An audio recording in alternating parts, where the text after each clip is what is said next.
परमात्मा के कितने गुण पाए जाते हैं? 12। 8 प्रातिहार्य कहलाते हैं और 4 अतिशय कहलाते हैं। अशोक वृक्ष, सुरपुष्प वृष्टि। दूसरा है देवता लोग फूलों की बरसात करते हैं। परमात्मा जहां कहीं पर भी धर्म देशना देते हैं वहां पर देवता लोग पंचवर्णी, पंचरंगे फूलों की बरसात करते हैं, जानू तक फूलों की बरसात। तीसरा प्रातिहार्य है दिव्य ध्वनि।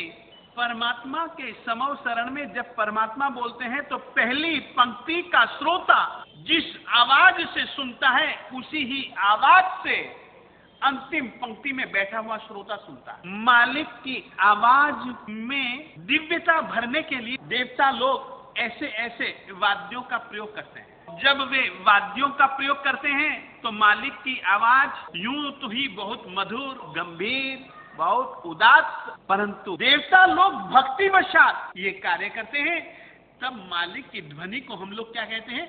दिव्य ध्वनि। चामर, चामर किसको कहा जाता है? परमात्मा के समव शरण में जब परमात्मा विराजमान होते हैं तब कितने चामर होते हैं? मालिक के बाएं दाएं 2, अब 4 तरफ अगर मालिक विराजमान है तो कितने हो गए? बस। मगर जब मालिक चलते हैं तब कितने होते हैं? 2। चामर कौन विंजता है? यक्ष निकाय के जो देवता लोग होते हैं वे परमात्मा के दोनों तरफ चामर डालते हैं। चामर के बाल बिल्कुल सफेद होते हैं। चामर का दंड, उसमें हीरे, पन्ने, माणिक, मोती सब जुड़े हुए होते हैं। वो चामर युगल चामर कहलाता है। सिंहासन भी एक परमात्मा का प्रातिहार्य। आसन 2 चीजें होती हैं, एक तो पादपीठ और दूसरा है ना, ये क्या कहते हैं?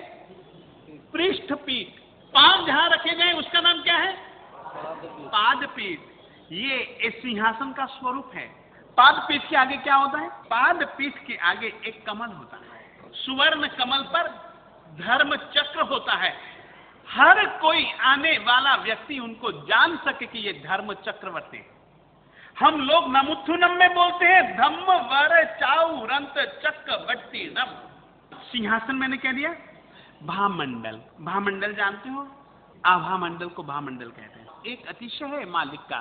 मालिक के समव शरण में बैठ करके सुनने वाले जितने भी देव देवी, नर नारी, पशु पंछी होते हैं ना, वे अपने वैर भाव को भूल जाते हैं। उसमें यदि सबसे ज्यादा किसी चीज का कमाल है ना तो वो भामंडल का कमाल है। मालिक की जो पवित्रता, मालिक की जो परोपकार वृत्ति, मालिक की जो निर्वैरिता, उसके कारण से मालिक के आभा मंडल के वर्तुल में जितनी भी आत्माएं होती हैं वे भी वैर, विरोध, वैमनस्य से रहित हो जाते हैं। भामंडल।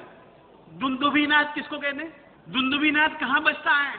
अशोक वृक्ष से भी ऊपर। किस लिए होता है? देवता लोग दुंदुभिनाथ क्यों करते हैं?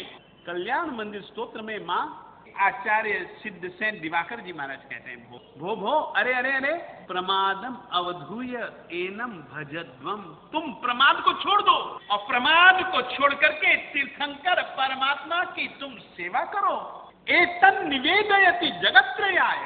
तीनों जगत के जीवों को ये निवेदन करती हैं तो वो कौन सी वस्तु है? देव दुंदुभि। और ये हमेशा परमात्मा के अशोक वृक्ष के ऊपर बसती रहती। एक बात तुमको और कहना चाहता हूं, सिद्ध सेन दिवाकर जी महाराज साहब जी ने कितनी अच्छी बात कही। चामर जो होता है ना, आज की तारीख में तो चामर पता नहीं कैसे डालते हैं लोग, वो भी उनको ख्याल नहीं है। चामर कैसे ढालना चाहिए ये भी हम आपको बताना चाहते हैं।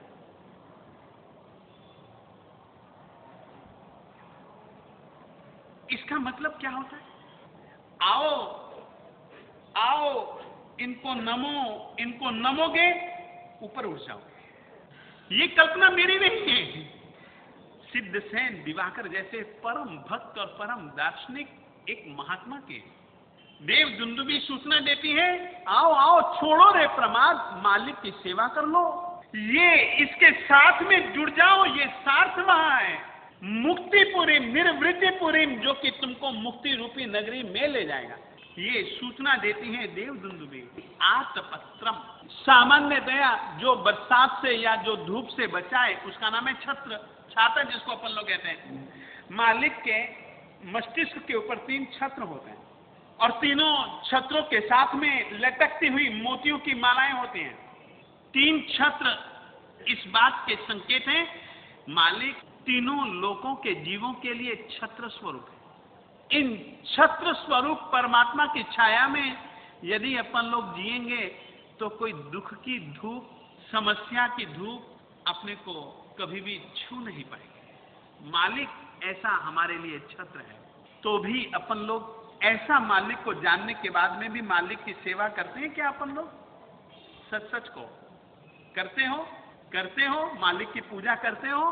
करो, मैं तो ये कहना चाहता हूं, आग्रह करना चाहता हूं।